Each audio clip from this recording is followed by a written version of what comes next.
ವೃತಿಕಾ ಅಧ್ಯಾಯ 10 ಅಜಯ್ ತಿರುಗುವ ಕುರ್ಚಿಯಲ್ಲಿ ಕುಳಿತು ವೃತಿಕಾಳ ಮನೆಯಲ್ಲಿ ಸಿಕ್ಕಿರುವ ಕಿವಿಯೋಲೆ ಹಿಡಿದು ನೋಡುತ್ತಿದ್ದನು. ಏನೇ ಮಾಡಿದರೂ ಎಷ್ಟೇ ಯೋಚಿಸಿದರೂ ಈ ಓಲೆ ಎಲ್ಲಿ ನೋಡಿದ್ದೇನೆ ಎನ್ನುವುದು ತಿಳಿಯುತ್ತಿಲ್ಲವಲ್ಲ.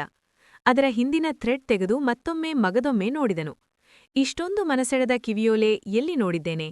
ಇದರ ಇನ್ನೊಂದು ಜೊತೆ ಎಲ್ಲಿ ಹೋಗಿರಬಹುದು? ಅಲ್ಲಿ ಎಷ್ಟೆಲ್ಲ ಹುಡುಕಿದೆ, ಸಿಗಲಿಲ್ಲ.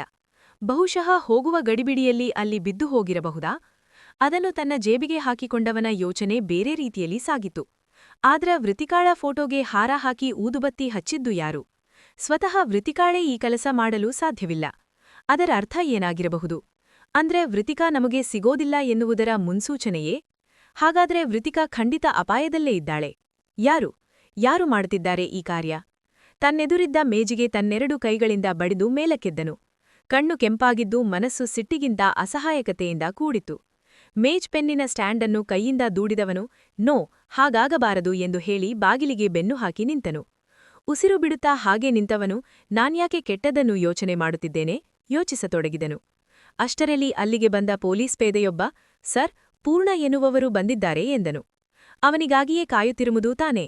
ತನಗೆ ತಾನೇ ಹೇಳಿಕೊಂಡವನು ಅವರನ್ನು ಒಳಗೆ ಕಳುಹಿಸಿ ಎಂದು ಮತ್ತೆ ಬೆನ್ನು ಹಾಕಿ ನಿಂತನು. ಪೇದೆ ಹೋಗಲು ಅನುವಾದಾಗ ಒಂದು ನಿಮಿಷ ಎಂದು ಹೇಳಿ ಅವನನ್ನು ತಡೆದವನು ಅವರು ಒಳಗೆ ಬಂದು ಹೊರಗೆ ಹೋಗುವ ತನಕ ಯಾರೂ ಇಲ್ಲಿಗೆ ಬರುವಂತಿಲ್ಲ.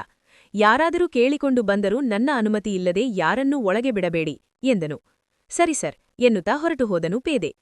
ವ್ಯಂಗ್ಯ ನಗು ಹೊರಹಾಕಿದ ಅಜಯ್ ನಿರ್ಧಾರ ಮಾಡಿದ್ದನು. ಪೂರ್ಣನಿಂದ ಏನಾದರೂ ಮಾಹಿತಿ ಸಿಕ್ಕೇ ಸಿಗುತ್ತದೆ ಎಂದು. ಅತ್ತ ಬಾಗಿಲು ಬಡಿದು ಅಳುತ್ತಾ ಕುಳಿತ ವೃತಿಕಾ ಅದೆಷ್ಟು ಸಮಯದಿಂದ ಅಳುತ್ತಿದ್ದಳೋ, ಆದರೆ ಕಣ್ಣು ಬಿಟ್ಟಾಗ ತಾನೊಂದು ಚಿಕ್ಕ ನಿದ್ರೆ ಮಾಡಿರುವುದು ಅವಳಿಗೆ ತಿಳಿದಿತ್ತು. ಮಧ್ಯಾಹ್ನ ಗಡಾಥಾಗಿ ಊಟ ಮಾಡಿದ್ದರೂ ಅದಾಗಲೇ ಹಸಿವು ಮತ್ತೆ ಇವಳ ವಿಳಾಸ ಹುಡುಕಿ ಬಂದಂತಿತ್ತು. ತಡಮಾಡದೆ ಕುರ್ಚಿಯ ಮೇಲಿದ್ದ ಬ್ರೆಡ್ ಬಿಡಿಸಿ ತಿನ್ನತೊಡಗಿದಳು. ಆಗಾಗ ಗಂಟಲಲ್ಲಿ ಸಿಕ್ಕಿಹಾಕಿಕೊಂಡಂತಾಗಲು ನೀರನ್ನು ಕುಡಿಯುತ್ತಿದ್ದಳು. ಹಾಗೆ ಮಾಡುವವಳಿಗೆ ನೆನಪಾಗಿದ್ದು ತಾನು ಅದೆಷ್ಟೋ ಬರ್ಗರ್ ತಿಂದಿದ್ದೇನೆ. ಫ್ರೆಂಡ್ಸ್, ಪೂರ್ಣ, ಅಮ್ಮ ಅಂತ ಹೋಟೆಲಿಗೆ ಹೋದಾಗ ಎಲ್ಲಾ ತಿಂಡಿಯ ಜೊತೆ ಬರ್ಗರ್, ಪಾವ್ಭಾಜಿ ಮುಂತಾದ ಬ್ರೆಡ್ಡಿನ ತಿಂಡಿ ತಿನ್ನುತ್ತಿದ್ದರೂ ಈ ರೀತಿ ಖಾಲಿ ಬ್ರೆಡ್ ತಿನ್ನುವ ದಿನ ಕೂಡ ಬರಬಹುದು ಎಂದು ಊಹಿಸಿಯೂ ಇರಲಿಲ್ಲ. ಗಂಟಲು ಕಟ್ಟಿ ಬಂದು ಬಿಕ್ಕಳಿಕೆ ಬರಲು ಒಂದಿಷ್ಟು ನೀರು ಕುಡಿದಳು. ನಾನು ಎಲ್ಲಿದ್ದೀನಿ ಎಂದು ಗುರುತು ಹಿಡಿಯಲು ಆಗದ ಪರಿಸ್ಥಿತಿ. ಹೇ ದೇವರೇ, ಸತ್ತುಗೋಗುವ ಒಂದು ಮಾರ್ಗವಾದರೂ ಕೊಡು. ಕೈ ಮುಗಿದು ಬಿಕ್ಕಿ ಬಿಕ್ಕಿ ಅಳತೊಡಗಿದಳು. ಇತ್ತ ಸರ್ ಸ್ವರ ಬಂದಾಗ ತಿರುಗಿ ನೋಡಿದನು ಅಜಯ್. ಎದುರಿಗೆ ಪೂರ್ಣ ನಿಂತಿದ್ದನು. ತಲೆ ಅಲ್ಲಾಡಿಸುತ್ತಾ ಬನ್ನಿ ಎಂದು ಕರೆದವನು ಸನ್ನೆಯಲ್ಲಿಯೇ ಕೂರುವಂತೆ ಕುರ್ಚಿ ತೋರಿಸಿದನು. ಅವನ ಆಣಿತೆಯಂತೆ ಕುಳಿತ ಪೂರ್ಣನಿಗೆ ಬಹಳ ಗಂಭೀರವಾದ ಯಾವುದೋ ವಿಷಯ ಇರಬಹುದು ಎಂಬುದು ಖಾತ್ರಿಯಾಗಿತ್ತು. ಹಾಗೆ ಕುಳಿತು ಅಜಯನನ್ನೇ ನೋಡುತ್ತಿದ್ದನು. ಅಜಯ್ ಕೂಡ ಮಾತನಾಡಲಿಲ್ಲ. ಬದಲಾಗಿ ತಾನೂ ತನ್ನ ಕುರ್ಚಿಯಲ್ಲಿ ಕುಳಿತುಕೊಂಡನು. ಏನು ಸರ್, ಏನಾದ್ರೂ ಕ್ಲೂ ಸಿಕ್ಕಿದೆಯಾ? ವೃತಿಕಾ ಎಲ್ಲಿದ್ದಾಳೆ ಎಂದು ತಿಳಿಯಿತಾ? ಆತಂಕದಿಂದ ಕೇಳಿದನು. ಅವನನ್ನೊಮ್ಮೆ ಆಳವಾಗಿ ನೋಡಿದ ಅಜಯ್, ಅವಳು ಎಲ್ಲಿದ್ದಾಳೆ ಎನ್ನುವ ಕ್ಲೂ ಸಿಕ್ಕಿಲ್ಲ, ಆದರೆ ಅವಳಿಗೆ ಏನಾಗಿರಬಹುದು ಎನ್ನುವ ಕ್ಲೂ ಸಿಕ್ಕಿದೆ ಎಂದನು. ಏನು ಸರ್, ಏನಾಗಿದೆ ವೃತಿಕಾಳಿಗೆ? ಏನಾಗಿರಬಹುದು ಎನ್ನುವ ಊಹೆ ನಿಮಗಿದೆಯೇ? ದೊಡ್ಡ ದೊಡ್ಡ ಕಣ್ಣು ಬಿಟ್ಟು ಕೇಳಿದನು. ಹಾ, ಹೇಳ್ತೀನಿ ಎನ್ನುತ್ತಾ ಅವನ ಹಾವಭಾವ ಗಮನಿಸುತ್ತಾ ವೃತಿಕಾ ಈ ಪ್ರಪಂಚ ಬಿಟ್ಟು ಹೋಗಿರಬಹುದು ನಿಧಾನಕ್ಕೆ ಹೇಳಿದನು.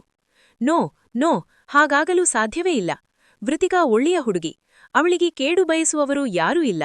ಇವೆಲ್ಲ ನಿಮಗೆ ಯಾರೋ ಹೇಳಿರುವ ಕಟ್ಟುಕಥೆ ಇರಬಹುದು, ಅಥವಾ ನಿಮ್ಮ ತನಿಖೆಯೇ ತಪ್ಪಾಗಿರಬಹುದು ಕಿರುಚಾಡಿದನು. ಅಜಯ್ ಅವನ ವರ್ತನೆ ನೋಡುತ್ತಿದ್ದನೇ ವಿನಃ ಯಾವುದೇ ಪ್ರತಿಕ್ರಿಯೆ ನೀಡಲಿಲ್ಲ. ಒಮ್ಮೆ ಕಿರುಚಾಡಿದವನು ನಂತರ ತನಗೆ ತಾನೇ ಸಮಾಧಾನ ಮಾಡಿಕೊಂಡನು. ಅವನ ಮುಂದೆ ತನ್ನದೇ ನೀರಿನ ಗ್ಲಾಸ್ ಇಟ್ಟ ಅಜಯ್. ಗಟಗಟನೆ ಅದನ್ನು ಕುಡಿದವನು ಸುಧಾರಿಸಿಕೊಂಡನು. ಸರ್, ನಿಮಗೆ ಈ ಕೇಸನ್ನು ಮುಚ್ಚಿಹಾಕುವ ಮನಸ್ಸಿದ್ದರೆ ದಯವಿಟ್ಟು ನಾನೇ ನಿಮಗೆ ಹಣ ನೀಡುವೆನು. ನೀವಾಗಿಯೇ ಈ ಕೇಸಿನಿಂದ ಹಿಂದಕ್ಕೆ ಸರಿದುಬಿಡಿ. ನಾನು ಆಫೀಸರಿಗೆ ಹೇಳಿ ಬೇರೆ ಯಾರಾದರೂ ಈ ಕೇಸ್ ಹ್ಯಾಂಡಲ್ ಮಾಡಲು ನೇಮಿಸು ಎಂದು ಕಾಡಿಬೇಡಿಯಾದರೂ ಒಪ್ಪಿಸುವೆನು. ಆದರೆ ಅನಾವಶ್ಯಕವಾಗಿ ದಾಖಲೆ ಇಲ್ಲದೆ ಇಲ್ಲಸಲ್ಲದನ್ನು ಹೇಳಿ ಕೇಸ್ ಮುಚ್ಚಿಹಾಕುವ ಹುನ್ನಾರ ಮಾಡಬೇಡಿ. ವೃತಿಕಾ ನನ್ನ ಗೆಳತಿ. ಅವಳು ನನ್ನೊಂದಿಗೆ ಮುಂದೆ ಜೀವನ ಹಂಚಿಕೊಳ್ಳದೇ ಇದ್ದರೂ ಪರವಾಗಿಲ್ಲ. ಆದರೆ ಅವಳ ಇರುವಿಕೆ, ಅವಳ ಸಂತೋಷ ನೋಡಿ ಖುಷಿಪಡುವ ಮಂದಿಯಲ್ಲಿ ನಾನು ಮೊದಲಿಗನು. ಅವಳು ಇದೇ ಪ್ರಪಂಚದಲ್ಲಿ ನನ್ನ ಕಂಡು ಮುಂದೆ ಚೆನ್ನಾಗಿ ಇರಬೇಕು. ಹೀಗೆ ನಾನ್ ಸ್ಟಾಪ್ ಆಗಿ ಇನ್ನೂ ಏನನ್ನೋ ಹೇಳುತ್ತಿರುವಾಗಲೇ ತಿರುಗುತ್ತಿರುವ ಫ್ಯಾನ್ ಆಫ್ ಮಾಡಿದ ಅಜಯ್ ವೃತಿಕಾ ಮನೆಯಿಂದ ತಾನು ಪೇಪರ್ನಲ್ಲಿ ತಂದ ಒಣ ಹೂವಿನ ಹಾರ ಮತ್ತು ಊದುಬತ್ತಿಯ ಪುಡಿಯನ್ನು ಬಿಡಿಸಿದನು. ಅದರೊಳಗಿನ ಆ ವಸ್ತು ಏನು ಎಂಬ ಅರಿವಿಲ್ಲದೆ ಅದನ್ನೇ ಆಶ್ಚರ್ಯದಿಂದ ನೋಡಿದನು ಪೂರ್ಣ. ಅಲ್ಲಿಯವರೆಗಿನ ಅವನ ನಿರಂತರ ಮಾತು ನಿಂತು ಹೋಗಿತ್ತು. ವೃತಿಕಾ ಮುಂದುವರೆಯುವುದು. ನಿಮ್ಮವಳೇ ಹನಿ. ಸಂಪೂರ್ಣ ಕಥೆಗಾಗಿ ಚಾನಲ್ ಸಬ್ಸ್ಕ್ರೈಬ್ ಮಾಡಿ ಹಾಗೂ ಈ ಸಂಚಿಕೆಯ ಅನಿಸಿಕೆ ತಿಳಿಸಿ.